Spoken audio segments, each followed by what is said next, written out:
Hello everyone. Reconstitution of firm chapter में हम admission of a partner पढ़ रहे हैं, जिसमें कि हम अभी तक बेसिक कॉन्सेप्ट जान चुके हैं, including new profit sharing ratio and sacrificing ratio. और अभी तक हम जान चुके हैं कि गुडविल की कैसे कैलकुलेशन करते हैं, कैसे वैल्यूएशन करते हैं। इसी चैप्टर में आगे बढ़ते हुए आज हम शुरू करेंगे ट्रीटमेंट ऑफ गुडविल से। हम जानेंगे कि कैसे एडजस्टमेंट होती है गुडविल की एडमिशन के टाइम पर। सबसे पहले तो आपको इसमें ये जानना होगा कि जब एक नया पार्टनर बिजनेस में आता है, किसी फर्म में एक नए पार्टनर को ऐड किया जाता है, तो वो फ्यूचर प्रॉफिट में हिस्सा लेता है। जो भी फ्यूचर प्रॉफिट होंगे बिजनेस को, उसमें उस नए पार्टनर को हिस्सा मिलता है।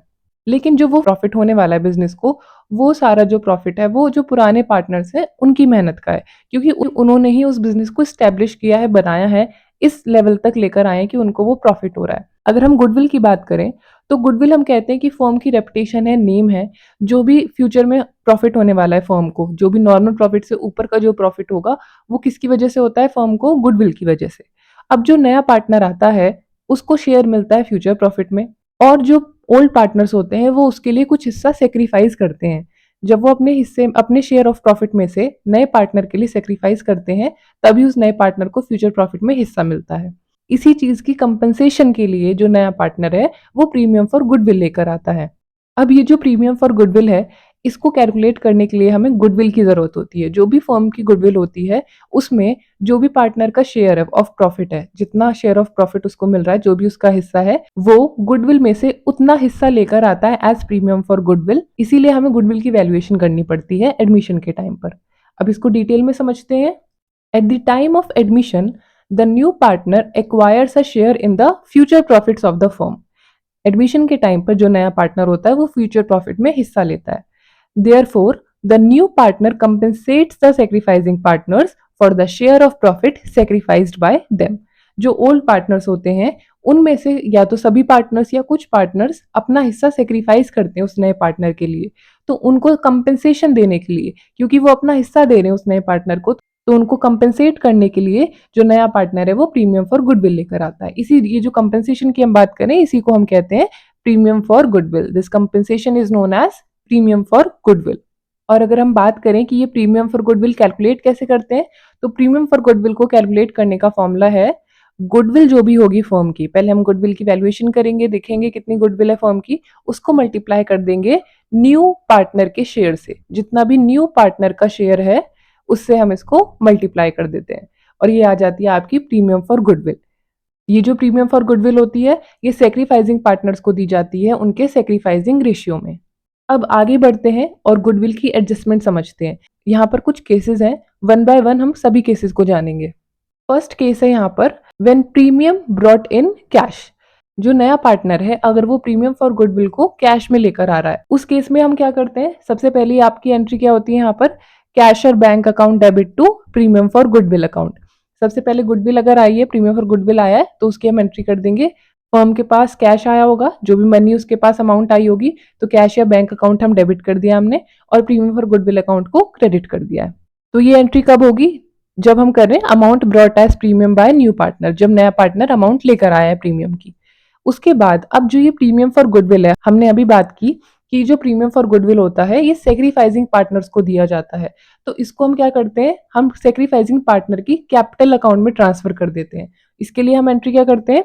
Premium for goodwill account debit to sacrificing partners capital account for premium distributed among partners. जो भी सेक्रीफाइसिंग पार्टनर्स होंगे, जिन्होंने अपना हिस्सा दिया होगा उस नए पार्टनर को, सेक्रीफाइस किया होगा उसके लिए, सिर्फ उनको मिलेगा ये प्रीमियम फॉर गुडविल। हम ये उनके कैपिटल अकाउंट में क्रेडिट कर देते हैं। तो यहाँ पर गुडविल हमारा डेबिट हो गया और पार्टनर की कैपिटल अकाउंट क्रेडिट हो गई। यहाँ पर एक केस और आपको समझना है कि कभी कभी प्रीमियम तो लेकर आता है नया पार्टनर, लेकिन वो पार्टनर्स को प्राइवेटली दे देता है। मतलब फर्म के थ्रू कुछ नहीं हुआ है, फर्म का उसमें कोई इन्वॉल्वमेंट नहीं है, और उसने प्राइवेटली दे दी है पार्टनर्स को। तो ऐसे केस में क्या कोई एंट्री करेंगे हम बुक्स में? नो। यहाँ पर फर्म का कोई इन्वॉल्वमेंट नहीं है, इसलिए यहाँ पर हमें एंट्री करने की भी कोई जरूरत नहीं है। अगर प्राइवेटली दे दी गई है, मतलब बाहर से बाहर दे दी गई है, फर्म का कोई इन्वॉल्वमेंट नहीं है, तो हम यहाँ पर कोई भी एंट्री अपनी बुक्स में पास नहीं करेंगे। एक बात और समझनी है यहाँ पर आपको, कभी कभी क्या होता है, जो पार्टनर्स होते हैं वो अपनी प्रीमियम फॉर गुडविल को फर्म में ही रखते हैं, लेकिन कुछ केसेस में क्या होता है कि जो पार्टनर्स हैं वो उस अमाउंट को विदड्रॉ कर लेते हैं, निकाल भी लेते हैं। अगर वो जो अपनी अमाउंट है, जो प्रीमियम की उनको अमाउंट मिली, वो अगर उसको विथड्रॉ कर रहे हैं, अगर निकाल रहे हैं फर्म से, उसके लिए हमें एक एंट्री पास करनी होती है। क्या एंट्री दी गई है यहाँ पर हमें? If amount withdrawn bye partners, मान लेते हैं प्रीमियम उन्होंने विथड्रॉ कर लिया, निकाल लिया है, तो हम क्या करेंगे, उनका जो कैपिटल अकाउंट है उसे डेबिट कर देंगे। Sacrificing partners capital account debit to cash और बैंक अकाउंट। सिंपल सी बात है, यहाँ पर वो अपने कैपिटल अकाउंट से मनी निकाल रहे हैं। अगर डाल रहे होते तो हम क्रेडिट कर देते उनका अकाउंट, और अगर वो निकाल रहे हैं तो हमने यहाँ पर उनका अकाउंट डेबिट कर दिया और कैश और बैंक अकाउंट क्रेडिट हो गया। क्योंकि फर्म से कैश जा रहा है, मनी जा रही है, तो उसको हमने क्रेडिट कर दिया और सेक्रीफाइसिंग पार्टनर की कैपिटल अकाउंट को डेबिट कर दिया। नेक्स्ट आगे देखते हैं। अब जो नया पार्टनर है वो अपनी goodwill, premium for goodwill cash में तो लेकर आया है, लेकिन हो सकता है कि जो गुडविल है वो ऑलरेडी बुक्स में भी एग्जिस्ट कर रही है। मतलब कि पार्टनर तो कुछ प्रीमियम फॉर गुडविल लेकर आया है और कुछ गुडविल की अमाउंट बुक्स में ऑलरेडी एग्जिस्ट कर रही है। ऑलरेडी कुछ अमाउंट है जो बुक्स में भी लिखी हुई है कि फर्म की इतनी गुडविल है। उस केस में क्या करेंगे, यहाँ पर दो केसेस हो सकते हैं। या तो पार्टनर्स डिसाइड कर सकते हैं कि वो उस गुडविल को, जो ऑलरेडी बुक्स में है गुडविल, उसको बिजनेस में रखेंगे। मतलब यहाँ पर एक केस हमारा है व्हेन रिटेन्ड इन बिजनेस। जब वो ये डिसाइड करते हैं कि ये वाली जो एग्जिस्ट कर रही है गुडविल, ये रहेगी, ये आगे भी कंटिन्यू करेगी। और दूसरा केस ये हो सकता है कि when it is written off, वो ये डिसाइड कर सकते हैं कि हम इसे राइट ऑफ कर देंगे, इसे हटा देंगे। अगर हम ये बात करें कि when it is written off, अगर उसको हम हटाने वाले हैं, जो ऑलरेडी एग्जिस्ट कर रही है, अगर हम उसको हटाने वाले हैं, हम नहीं चाहते कि हम उसे आगे कंटिन्यू करें, तो उस केस में हम क्या करेंगे, the existing goodwill is eliminated by debiting all partners capital accounts in the old profit sharing ratio. इस केस में हम क्या करते हैं, जो गुडविल है, गुडविल हमारा एसेट है, अगर एसेट बढ़ रहे होते हैं तो हम उन्हें डेबिट करते हैं, लेकिन अगर घट रहे हैं तो हम उन्हें क्रेडिट करते हैं। अब हमें उसे राइट ऑफ करना है, गुडविल एसेट है, राइट ऑफ करना है, तो हम उसे क्रेडिट कर देंगे। तो गुडविल का अकाउंट तो यहाँ क्रेडिट हो जाता है और जो पार्टनर की कैपिटल अकाउंट है उसे हम डेबिट कर देते हैं। तो यहाँ पर जो एंट्री होती है वो होती है partners capital account debit. Partner का जो कैपिटल अकाउंट है उसे हम डेबिट कर देते हैं और क्रेडिट कर देते हैं गुडविल को, क्योंकि हम यहाँ पर गुडविल राइट ऑफ कर रहे हैं, हटा रहे हैं। तो एसेट को हमें हटाना है तो हमने क्रेडिट कर दिया। और ये किस रेशियो में जाता है पार्टनर के कैपिटल अकाउंट में? ओल्ड प्रॉफिट शेयरिंग रेशियो में। क्योंकि ये जो गुडविल है ये सिर्फ किसको बिलोंग करती है? ओल्ड पार्टनर्स को। इसमें नए पार्टनर का कोई हिस्सा नहीं है, कोई इन्वॉल्वमेंट नहीं है, इसलिए उसको कोई पार्ट नहीं मिलता इसमें। ये राइट ऑफ अगर होगी तो सिर्फ ओल्ड पार्टनर्स में होगी और ओल्ड प्रॉफिट शेयरिंग रेशियो में होगी। अब आ जाते हैं कि अगर वो ये डिसाइड करें कि इसको वो बिजनेस में रखने वाले हैं, इसको कंटिन्यू करने वाले हैं, तो उस केस में क्या करते हैं वो? Since goodwill already exist in the books, the new partner brings only the balance premium after considering the existing goodwill. इस केस में ये होता है, इसको हम एक एग्जांपल से समझते हैं अच्छे से। मान लीजिए जो गुडविल की वैल्यूएशन हुई, जब एडमिशन हुआ पार्टनर का और उन्होंने गुडविल वैल्यूएशन की, तो उस टाइम पर उनकी जो गुडविल निकल कर आई वैल्यूएशन करने के बाद, वो आई 30,000। उनकी गुडविल आई 30,000 रुपीज की।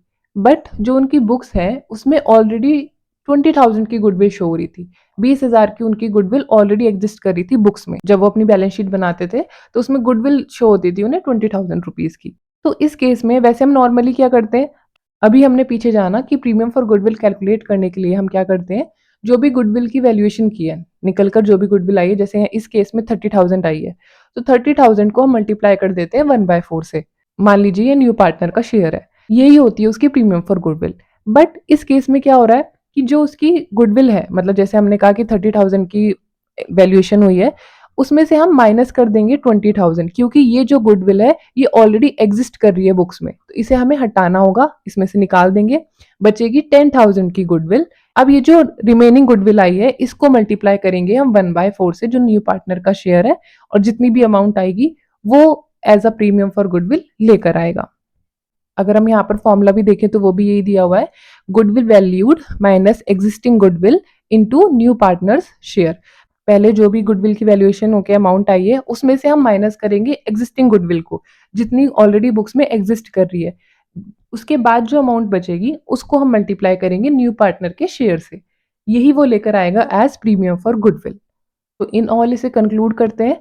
अगर मान लीजिए कोई गुडविल नहीं एग्जिस्ट कर रही थी, तो क्या होता है कि जो भी गुडविल की अमाउंट वैल्यूएशन होके आई है उससे हम मल्टीप्लाई कर देते हैं न्यू पार्टनर के शेयर से। बट यहाँ पर क्या हो रहा है कि कुछ गुडविल की अमाउंट ऑलरेडी एग्जिस्ट कर रही है बुक में, तो पहले हम उसे हटाएंगे, बाकी जो बची हुई अमाउंट होगी उसको मल्टीप्लाई करेंगे उसके शेयर से। तो ये दोनों केसेस होते हैं कि जब गुडविल ऑलरेडी एग्जिस्ट कर रही है बुक्स में। अब आगे बढ़ते हैं। अभी तक हमने केस देखा कि जब वो गुडविल कैश में लेकर आया था। अब यहाँ पर हमारा दूसरा केस है कि when goodwill not brought in cash. अब जो पार्टनर आया है नया, वो प्रीमियम फॉर गुडविल लेकर ही नहीं आया है। अब इसमें भी दोनों केसेस को समझते हैं। एक केस तो ये हो सकता है कि goodwill already exist in the books, कि गुडविल पहले से एग्जिस्ट कर रही है, बुक में है। और दूसरा केस ये भी हो सकता है कि no goodwill appearing in books, books में कोई गुडविल शो ही नहीं हो रही है। दोनों केसेस में हम कैसे एडजस्ट करेंगे वो समझते हैं। पहले ये जान लेते हैं कि जब गुडविल बुक्स में नहीं शो हो रही है तब क्या करते हैं। उस केस में हमें क्या करना होता है, goodwill account must be raised at its full value by this entry, goodwill account debit to old partners capital account. अब जो नया पार्टनर है वो गुडविल तो लेकर ही नहीं आया है अपने साथ, तो उन्हें क्या करना होगा, उन्हें जो गुडविल अकाउंट है वो रेज करना होगा। मतलब कि हम गुडविल क्रिएट करेंगे बुक्स में। ऐसा वो इसलिए करते हैं कि मान लीजिए गुडविल एग्जिस्ट नहीं कर रही है, बुक्स में नहीं शो हो रही है, लेकिन ऐसा नहीं है कि फर्म की गुडविल नहीं होगी। पार्टनर्स हो सकता है डिसाइड करें कि हमारी फर्म की गुडविल है, रेपुटेशन है, उसे हम रिकॉर्ड करना चाहेंगे अपनी बुक्स में, तो इसीलिए वो पहले रेज करते हैं। तो रेज करने की यहाँ पर एंट्री क्या है, goodwill account debit to old partners capital account. हम गुडविल क्रिएट कर रहे हैं यहाँ पर, तो इसीलिए एसेट है, एसेट क्रिएट हो रहा है, यहाँ पर गुडविल अकाउंट हो गया डेबिट, क्रेडिट कर देंगे यहाँ पर ओल्ड पार्टनर का कैपिटल अकाउंट। ये जो बेनिफिट है गुडविल का, ये सिर्फ किसको बिलोंग करता है, ओल्ड पार्टनर्स को, क्योंकि ये उन्हीं की मेहनत है जिससे ये रेपुटेशन, ये गुडविल क्रिएट हुई है, इसीलिए सिर्फ उन्हीं का कैपिटल अकाउंट क्रेडिट होता है। अब अगर बात करें गुडविल ऑलरेडी एग्जिस्ट कर रही है बुक्स में, तो क्या करेंगे हम, adjust only the difference between agreed value of goodwill and book value of goodwill. मतलब हम सिर्फ उस डिफरेंस को एडजस्ट करते हैं जो होगा एग्रीड वैल्यू और बुक वैल्यू के बीच का। बुक वैल्यू कौन सी होगी, जो बुक्स में ऑलरेडी एग्जिस्ट कर रही है, और जो गुडविल एग्रीड हुई है वो होगी आपकी एग्रीड वैल्यू ऑफ गुडविल। अब इस केस में भी फर्दर दो केसेस हैं जहां पर ये हो सकता है कि जो आपकी बुक वैल्यू है वो एग्रीड वैल्यू से कम है, या फिर हो सकता है कि बुक वैल्यू एग्रीड वैल्यू से ज्यादा है। अगर बुक वैल्यू एग्रीड वैल्यू से कम होती है, उस केस में हम क्या करेंगे, entry goodwill account debit to old partners capital account. मतलब इस केस में क्या है कि जितनी एग्री हुई है वैल्यू वो ज्यादा है, और जो बुक में ऑलरेडी एग्जिस्ट कर रही है वैल्यू वो कम है। तो क्योंकि एग्रीड वैल्यू ज्यादा है तो इसका मतलब अभी गुडविल क्रिएट होनी है, तो यहाँ पर हमने गुडविल का अकाउंट डेबिट कर दिया और पार्टनर्स का कैपिटल अकाउंट क्रेडिट कर दिया। लेकिन अगर हम बात करें इस केस की जहां पर बुक वैल्यू ज्यादा है, मतलब फ्यूचर में जिसके लिए वो एग्री हुए हैं वो कम है वैल्यू, और उनकी जो एग्जिस्ट कर रही थी बुक वैल्यू वो ज्यादा थी, अब उन्हें जो गुडविल है वो कम करनी पड़ेगी, उन्हें रिड्यूस करनी पड़ेगी किस वैल्यू पर, एग्रीड वैल्यू पर। तो क्या करेंगे यहाँ पर entry old partners capital account debit to goodwill account. यहाँ पर हम गुडविल रिड्यूस कर रहे हैं, यहाँ पर हम गुडविल क्रिएट कर रहे हैं, क्योंकि यहाँ पर बुक वैल्यू जो है वो कम है एग्रीड वैल्यू से, जितनी उन्होंने एग्री की है बुक वैल्यू उनसे कम थी, तो जितने की भी कमी रह गई है तो उन्होंने उसको क्रिएट कर दिया। दूसरे केस की बात करें तो दूसरे केस में बुक्स में ऑलरेडी ज्यादा शो हो रही है, उन्होंने जो एग्री किया है, जो उनकी एग्रीड वैल्यू ऑफ गुडविल है वो कम है, उनको जो गुडविल है वो रिड्यूस करनी पड़ेगी, तो इसलिए हमने गुडविल का अकाउंट यहाँ पर क्रेडिट कर दिया। तो ये थे दोनों केसेस अगर गुडविल कैश में नहीं लेकर आता है नया पार्टनर। आगे बढ़ते हैं। नेक्स्ट यहाँ पर हमारा कॉन्सेप्ट है हिडन गुडविल का। पहले समझते हैं हिडन गुडविल है क्या। When the value of goodwill is not directly given but is calculated from the capital brought in by the new partner, it is called hidden goodwill. Hidden नाम ही क्या है इसका कि गुडविल छुपी हुई है। तो जब आपको डायरेक्टली गुडविल नहीं दी होती है क्वेश्चन में, उस केस में हम क्या करते हैं, जो भी नया पार्टनर होता है वो जो कैपिटल लेकर आता है उसके बेसिस पर हम गुडविल निकालते हैं। पहले इसका फॉर्मूला देखते हैं और उसके बाद एक न्यूमेरिकल देखेंगे जिससे कि आप क्लियरली समझ पाए कि हिडन गुडविल कैसे कैलकुलेट करते हैं। हिडन गुडविल को कैलकुलेट करने का फॉर्मूला है total capital of the firm minus actual combined capital. अब यहाँ पर ये एक्चुअल कंबाइंड कैपिटल क्या है, एक्चुअल कंबाइंड कैपिटल में ओल्ड पार्टनर की कैपिटल तो इंक्लूडेड है ही, उनकी कैपिटल तो इसमें इंक्लूड होती ही है, प्लस इसमें न्यू पार्टनर की कैपिटल भी इंक्लूड होती है। दोनों की मिलाकर जो कंबाइंड कैपिटल आएगी वो होगी इनकी एक्चुअल कंबाइंड कैपिटल। अब क्वेश्चन लेकिन ये आता है कि ये टोटल कैपिटल ऑफ फर्म हम कैसे निकालेंगे। टोटल कैपिटल ऑफ फर्म निकालने के लिए हम क्या करते हैं, जितनी भी न्यू पार्टनर कैपिटल लेकर आया है उसके बेसिस पर हम निकालते हैं टोटल कैपिटल, उसको मल्टीप्लाई कर देते हैं रेसिप्रोकल ऑफ हिज शेयर से। जैसे मान लेते हैं कि जो नया पार्टनर आया वो 50,000 की कैपिटल लेकर आया है और जो उसका शेयर है वो है 1/5 शेयर उसको मिलेगा फ्यूचर प्रॉफिट में। तो अगर हमें टोटल कैपिटल ऑफ फर्म निकालनी है, उसको कैलकुलेट करने के लिए हम उसकी जो कैपिटल है, न्यू पार्टनर की जो कैपिटल है, इसको मल्टीप्लाई कर देते हैं उसके शेयर के रेसिप्रोकल से। रेसिप्रोकल मतलब इसको उल्टा कर देंगे तो ये हो जाएगा 5/1। जैसे इस केस में अमाउंट निकलेगी टोटल कैपिटल ऑफ फर्म 2,50,000। इस तरीके से हम निकालते हैं total capital of the firm. अब देखते हैं इसका एक numerical. A and B share profits equally. They admit C for 1/4 share. C brings rupees 1,50,000 as capital. Old partners capital आपको दोनों की दी गई है, जो ओल्ड पार्टनर्स थे 2 लाख एंड 1,80,000। आपको निकालने हैं यहाँ पर हिडन गुडविल की वैल्यू। कैसे निकालेंगे यहाँ पर? अभी हमने देखा, सबसे पहले इसका फॉर्मूला लिख लेते हैं। हिडन गुडविल निकालने के लिए फॉर्मूला होता है total capital of the firm. जितनी भी टोटल कैपिटल है उसमें से हम माइनस कर देंगे एक्चुअल कंबाइंड कैपिटल। सबसे पहले यहां पर हम कैलकुलेट करेंगे टोटल कैपिटल। टोटल कैपिटल निकालने के लिए हमें क्या करना होगा? हमें चाहिए जो नया पार्टनर है उसकी कैपिटल। नए पार्टनर की यहाँ पर कैपिटल कितनी है? 1,50,000। ये हम निकाल रहे हैं टोटल कैपिटल। तो 1,50,000 को हमें मल्टीप्लाई करना है रेसिप्रोकल ऑफ हिज शेयर से। वो कितना शेयर लेकर आया है? 1/4। इसको अगर रेसिप्रोकल करेंगे, उल्टा करेंगे, तो ये हो गया 4/1। आंसर यहाँ पर हमें क्या मिलेगा? 6 लाख रुपीज।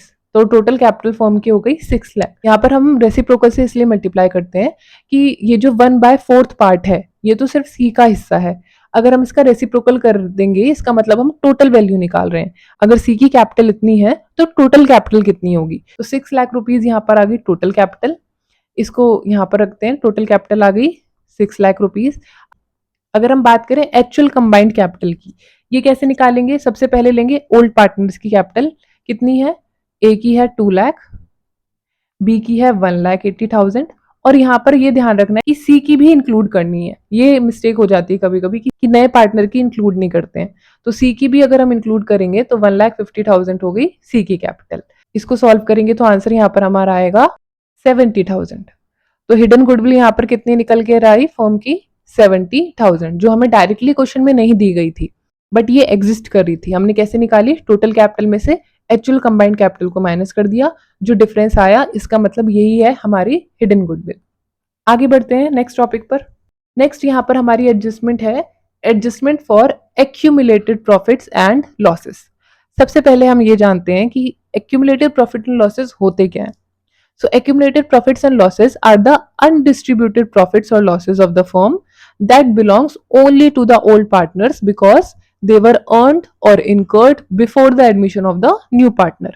Accumulated profit या loss का मतलब है जो undistributed profit या loss रह गया है, मतलब जो इकट्ठा हो रहा था और वो रह गया है पार्टनर्स में डिस्ट्रीब्यूट होने से, तो उसे हम कहते हैं accumulated profit या loss। अब ऐसा जो भी प्रॉफिट या लॉस है वो सिर्फ और सिर्फ किसको बिलोंग करता है? ओल्ड पार्टनर्स को। चाहे फर्म को प्रॉफिट हुआ हो या लॉस हुआ हो एडमिशन से पहले, वो किसको बिलोंग करता है? सिर्फ ओल्ड पार्टनर्स को। नए पार्टनर को उसमें कोई हिस्सा नहीं मिलता। चाहे उन्हें प्रॉफिट हो रहा है तो वो भी उनकी मेहनत से है, ओल्ड पार्टनर्स की मेहनत से है।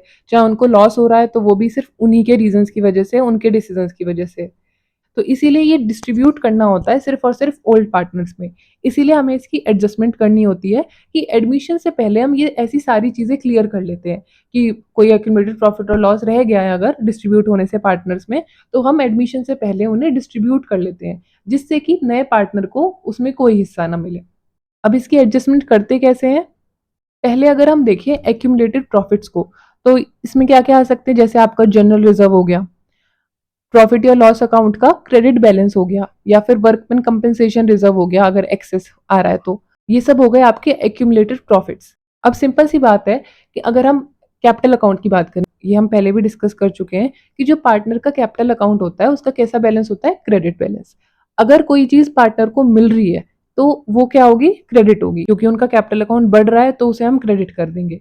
लेकिन अगर पार्टनर के कैपिटल अकाउंट से कोई अमाउंट जा रही है तो उनका कैपिटल अकाउंट घट रहा है, उसे हम कर देते हैं डेबिट। प्रॉफिट की बात करें, अगर उन्हें प्रॉफिट मिलेगा तो उनका कैपिटल बढ़ेगा, कैपिटल अकाउंट बढ़ जाएगा। इसीलिए यहाँ पर एक्यूमुलेटेड प्रॉफिट जो होता है उसे हम कर देते हैं डेबिट, और ओल्ड पार्टनर का कैपिटल अकाउंट हो जाता है क्रेडिट। वहीं लेकिन अगर हम एक्यूमुलेटेड लॉसेस की बात करें, पहले एग्जांपल्स अगर देख लें तो जैसे पीएनएल अकाउंट का डेबिट बैलेंस हो गया, एडवर्टीजमेंट सस्पेंस अकाउंट हो गया, डेफर्ड रेवेन्यू एक्सपेंडिचर हो गया, ये सब आपके एक्यूमुलेटेड लॉसेस में आ जाते हैं। इसकी एंट्री कैसे करेंगे? अब लॉस हो रहा है अगर, जो कैपिटल अकाउंट है पार्टनर का वो हमें घटाना पड़ेगा। तो इसीलिए घटाने के लिए उसको हम डेबिट कर देते हैं old partners capital account debit to accumulated loss account. बस ध्यान ये रखना है, प्रॉफिट है तो उनके कैपिटल अकाउंट को हम क्रेडिट कर देंगे क्योंकि कैपिटल अकाउंट बढ़ रहा है, और अगर लॉस हो रहा है उनके कैपिटल अकाउंट को डेबिट कर देंगे, उनका कैपिटल अकाउंट घटा देंगे। ये सिंपल सी एंट्री करनी होती है हमें adjustment of accumulated profit and losses में। इसी के साथ आगे बढ़ते हैं। नेक्स्ट हमारा टॉपिक है रीवैल्यूएशन अकाउंट। जब हमने इफेक्ट्स पढ़े थे कि जब एडमिशन होता है पार्टनर का तो क्या क्या इफेक्ट्स होते हैं, तो उसमें एक पॉइंट था revaluation of assets and reassessment of liabilities. वहां पर भी हमने जाना था और यहाँ पर और डिटेल में समझेंगे। सबसे पहले समझते हैं कि रीवैल्यूएशन अकाउंट है क्या। So revaluation account is prepared to record changes in the value of assets and liabilities at the time of admission, retirement और death of a partner.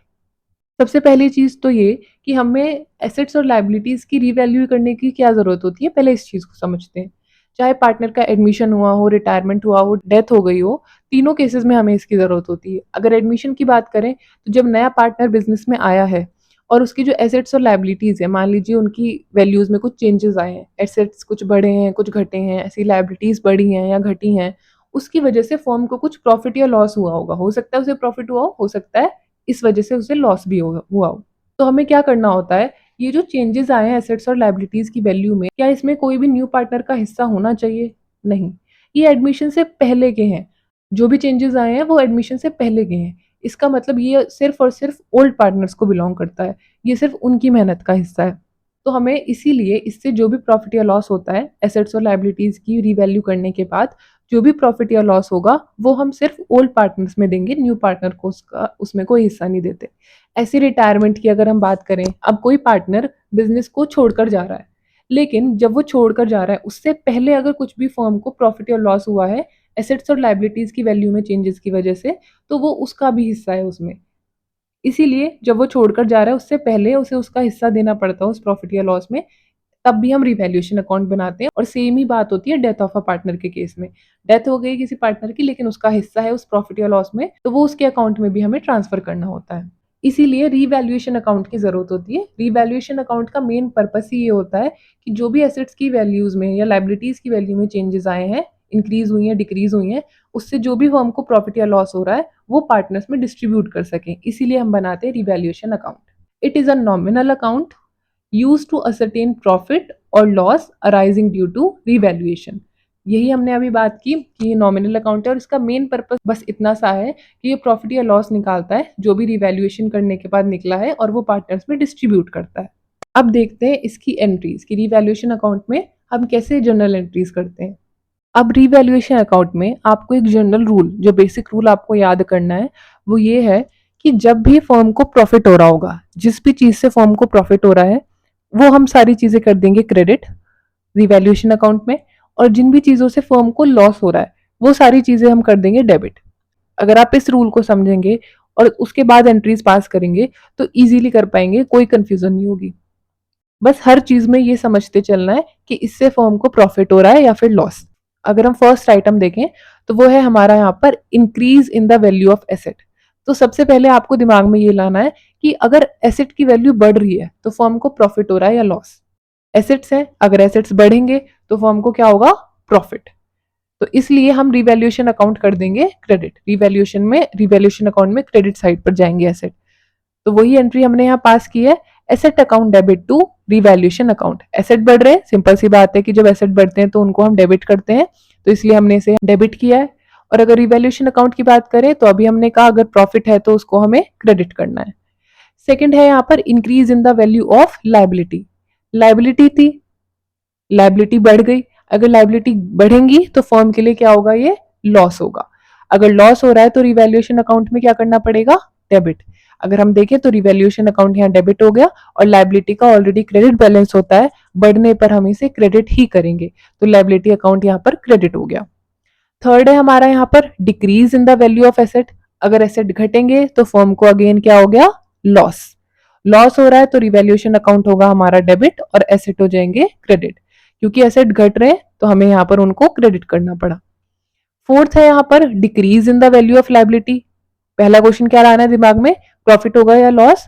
Liability घट रही है तो फर्म को होगा प्रॉफिट, बढ़ेंगी तो लॉस, घटेंगी तो प्रॉफिट। तो लायबिलिटी अकाउंट हमने डेबिट कर दिया, प्रॉफिट होने पर हम रिवैल्यूएशन अकाउंट को क्रेडिट कर देते हैं। नेक्स्ट हमारा आइटम है यहाँ पर अनरिकॉर्डेड एसेट। अब कुछ एसेट्स थे वो रिकॉर्ड होने से रह गए, हमें बाद में पता चला जब हम रिवैल्यूएशन कर रहे थे कि ये एसेट तो बुक्स में रिकॉर्ड ही नहीं हुआ, अब हमें उसे रिकॉर्ड करना है। अगर रिकॉर्ड करें तो एसेट क्रिएट हो रहा है, क्रिएट होने पर हम एसेट अकाउंट को डेबिट कर देंगे क्योंकि बढ़ रहे हैं। और अनरिकॉर्डेड एसेट का मतलब क्या होगा कि फर्म को तो प्रॉफिट ही हो रहा है, तो इसलिए हमने रिवैल्यूएशन अकाउंट क्रेडिट कर दिया। सेम है अनरिकॉर्डेड लायबिलिटी का केस। अनरिकॉर्डेड लायबिलिटी थी, रिवैल्यूएशन के टाइम पर पता चला कि ये लायबिलिटी बुक्स में रिकॉर्ड ही नहीं हुई है, अब हम रिकॉर्ड कर देंगे तब नहीं हुई थी, लेकिन लायबिलिटी बढ़ रही है, इसका मतलब ये भी लॉस हो रहा है, तो रिवैल्यूएशन अकाउंट में इसे डेबिट करना पड़ेगा। और लायबिलिटी बढ़ रही है तो इसको हम कर देंगे क्रेडिट। लास्टली इन सबको रिकॉर्ड करने के बाद अब हम ये देखते हैं कि हमें रिवैल्यूएशन पर प्रॉफिट हो रहा है या फिर लॉस। अगर प्रॉफिट हो रहा होगा तो हम क्या एंट्री करेंगे, revaluation account debit to old partners capital account. अगर फर्म को प्रॉफिट हो रहा होगा इसका मतलब क्रेडिट साइड बड़ी होगी, तो हमें रिवैल्यूएशन में क्या करना पड़ेगा, डेबिट। बैलेंस करने के लिए रिवैल्यूएशन अकाउंट डेबिट करना पड़ेगा। और ये जो प्रॉफिट है ये हमें कहाँ ट्रांसफर करना होता है, ओल्ड पार्टनर की कैपिटल अकाउंट में। नए पार्टनर को कोई हिस्सा ही नहीं देना इसमें, सिर्फ ओल्ड पार्टनर्स को मिलना है, तो उनके कैपिटल अकाउंट में इसे हम क्रेडिट कर देते हैं। बट अगर किसी केस में फर्म को लॉस हो रहा है रिवैल्यूएशन पर, तो लॉस का मतलब है कि डेबिट साइड बढ़ी है, बैलेंस बनाने के लिए हमें रिवैल्यूएशन अकाउंट में क्रेडिट करना होगा, तो रिवैल्यूएशन अकाउंट यहाँ क्रेडिट हो गया और लॉस भी किनको ट्रांसफर हो जाएगा, ओल्ड पार्टनर की कैपिटल अकाउंट में, तो उनका अकाउंट यहाँ पर डेबिट हो गया। तो ये एंट्रीज होती हैं रिवैल्यूएशन अकाउंट में। अब इसको अगर हम समराइज करें और अकाउंट में देखें रिवैल्यूएशन अकाउंट में कैसे शो होंगी, तो फॉर्मेट देखते हैं रिवैल्यूएशन अकाउंट का। फॉर्मेट अगर हम देखें तो आपको क्रेडिट साइड पर सारी वो चीजें दिखेंगी जो फर्म के लिए प्रॉफिट है, और डेबिट साइड पर वो चीजें दिखेंगी जो फर्म के लिए लॉस है। जैसे हम बात करें क्रेडिट साइड पर, ये आपकी क्रेडिट साइड हो गई और ये हो गई आपकी डेबिट साइड। तो क्रेडिट साइड पर सबसे पहला आइटम है इंक्रीज इन एसेट्स। एसेट्स बढ़ रहे हैं, एसेट्स बढ़ने का मतलब होता है प्रॉफिट, इसका मतलब ये आ गई credit side. Decrease in liabilities, liabilities बढ़ती हैं तो फर्म के लिए लॉस है, लेकिन घट रही हैं तो ये भी फर्म के लिए क्या हो गया, प्रॉफिट, ये भी आ गया credit side. Unrecorded asset, asset unrecorded रह गया, क्रिएट करेंगे, इसका मतलब एसेट्स भी बढ़ रहे हैं, ये भी हो गया प्रॉफिट। डेबिट साइड की बात करते हैं, पहला ही आइटम यहाँ पर क्या है, डिक्रीज इन एसेट्स, एसेट्स घट रहे हैं, इसका मतलब फर्म को लॉस हो गया, डेबिट साइड पर आ गया। इंक्रीज इन लायबिलिटीज, लायबिलिटीज बढ़ने पर हमने अभी डिस्कस किया क्या होता है, लॉस, ये भी डेबिट साइड पर आ गया। अनरिकॉर्डेड लायबिलिटीज, लायबिलिटीज क्रिएट करनी पड़ेंगी, इसका मतलब यहाँ भी लायबिलिटी बढ़ रही है, तो ये भी हो गया लॉस और ये आ गया डेबिट साइड पर। अब प्रॉफिट होगा तो ये हमने यहाँ पर प्रॉफिट ट्रांसफर कर दिया पार्टनर की कैपिटल अकाउंट में, और अगर लॉस होगा तो लॉस को हम क्रेडिट साइड पर ट्रांसफर कर देंगे पार्टनर की कैपिटल अकाउंट में। इस तरीके से हम क्रिएट करते हैं रिवैल्यूएशन अकाउंट। अब इसी को समझते हैं एक एग्जांपल से और क्लैरिटी लाने के लिए। क्वेश्चन है यहाँ पर हमारा, A, B and C are partners sharing profits in the ratio of 3:2:1. On the admission of D, the following revaluation is agreed upon. Increase the value of land and building by 60,000 rupees. Decrease the value of machinery by 18,000 rupees. Create a provision for doubtful debts at the rate of 5% on debtors of 1,20,000 rupees. Creditors of 8,000 are no longer payable. यहाँ पर आपको revaluation account बनाना है। तो one by one हम ये समझते हैं कि ये जो एसेट की वैल्यू में या लायबिलिटी की वैल्यू में जो भी चेंजेस आए हैं, बढ़ी हैं या घटी हैं, उससे फर्म को प्रॉफिट हो रहा है या लॉस। अगर हमें ये पता चल जाएगा कि प्रॉफिट है या लॉस, तो हम इजीली उसको डेबिट या क्रेडिट साइड पर डाल सकते हैं। प्रॉफिट हो रहा होगा तो क्रेडिट साइड पर डाल देंगे, लॉस हो रहा होगा तो डेबिट साइड पर डाल देंगे। तो यहीं पर हम देख लेते हैं कि increase the value of land and building bye 60,000। Amount को बाद में देखेंगे, बस ये देखना है कि यहाँ पर इंक्रीज कर रहे हैं किसको, एसेट को। एसेट बढ़ रहे हैं, अगर एसेट बढ़ेंगे तो फर्म को क्या होगा, प्रॉफिट, और हमें पता है प्रॉफिट है तो किस साइड जाएगा, क्रेडिट साइड पर। सेकंड है यहाँ पर decrease the value of machinery, machinery हमारा एसेट होता है, एसेट यहाँ पर डिक्रीज हो रहा है, घट रहा है, तो फर्म को हो जाएगा लॉस, और लॉस जाते हैं डेबिट साइड पर। Create a provision for doubtful dates at the rate of 5%। अब ये जो डाउटफुल डेट्स पर हमें प्रोविजन बनाना है, प्रोविजन भी फर्म के लिए एक लायबिलिटी की तरह है। अगर हम क्रिएट कर रहे हैं लायबिलिटी तो क्या होता है, यहाँ पर हमारा लायबिलिटी बढ़ती है, और लायबिलिटी बढ़ने पर फर्म को क्या हो रहा है, लॉस, लॉस हो रहा है, तो इसको भी हम डेबिट साइड रिकॉर्ड करेंगे।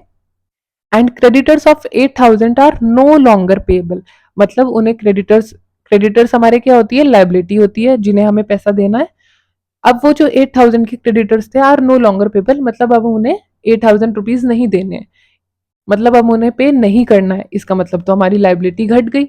लाइबिलिटी घटने पर हम क्या करते हैं, लाइबिलिटी घटने पर हमें क्या हुआ, प्रॉफिट। प्रॉफिट हुआ है तो किस साइड आएगा, क्रेडिट साइड पर।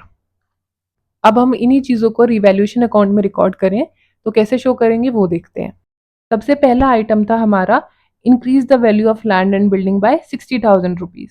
हमें इंक्रीज करनी थी लैंड एंड बिल्डिंग की वैल्यू। एसेट है, इंक्रीज हो रहा है तो क्रेडिट साइड पर जाएगा। तो हमने यहाँ पर लिखा है, तो हम यहाँ लिखेंगे by increase in land and building. Land and building की वैल्यू इंक्रीज कर देंगे, हमें करनी थी 60,000 रुपीज से। तो ये हमारा आ गया क्रेडिट साइड पर, प्रॉफिट हो रहा था फर्म को तो क्रेडिट हो गया। सेकंड था decrease the value of machinery. Asset है और घट रहा है तो फर्म को होगा लॉस, ये आएगा डेबिट साइड पर। तो यहाँ हम लिखेंगे टू डिक्रीज इन मशीनरी। और कितने से होनी थी उसकी वैल्यू, डिक्रीज हमें करनी थी 18,000 रुपीज से। तो यहाँ हम डेबिट साइड पर अमाउंट में लिख देंगे 18,000। थर्ड था जो आपको प्रोविजन क्रिएट करना था। अब वो जो प्रोविजन था वो क्रिएट करना था 1,20,000 पर, और कितने का, 5%। ये उसका रेट दिया होता प्रोविजन का।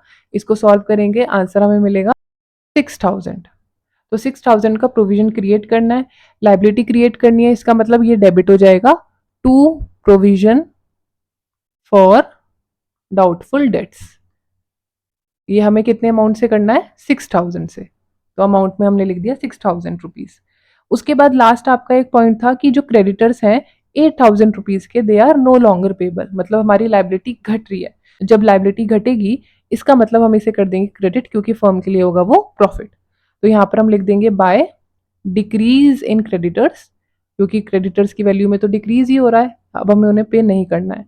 कितने से डिक्रीज कर देंगे, अमाउंट थी हमारी 8,000 रुपीज, तो 8,000 यहाँ पर क्रेडिट साइड पर आ गया।